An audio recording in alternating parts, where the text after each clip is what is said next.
In an illustrated book, for example, a comic, graphic novel, or children's book, which do you think is more important, the story or the illustrations?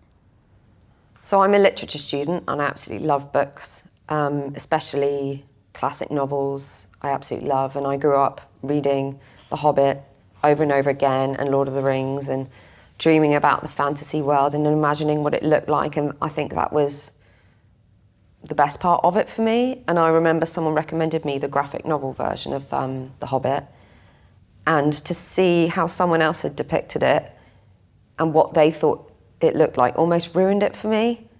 And I didn't enjoy it at all, because it takes the magic away of like imagination, which I think is really, really important.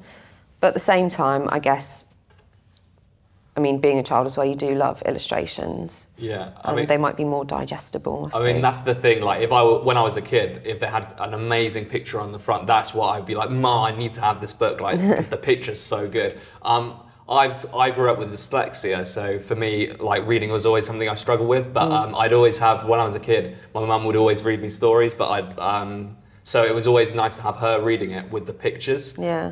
I would say out of the two, the picture was the thing that I'd grab and be like, oh, this is what I want to read or want to have read to me. So, yeah. I agree with both of you.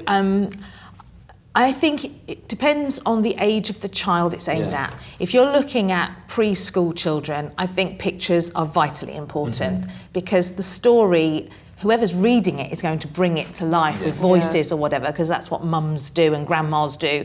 I think the picture is something they need to latch onto, like you're saying, because they can't read it for themselves. I think they're less important as you get older. And I agree with you, thinking, I mean, I read the Harry Potter books. My boys read them and then I stole the books away from them. And the images that were in my mind when I was reading it were wonderful, and I'm so glad they weren't thrust upon me. But so much so that when the films came, it's like the film. but when the films came out, that's what was in my head. So now I think it must have been so well written that everyone sees the same world, and that's quite an exciting thing, I think. Yeah.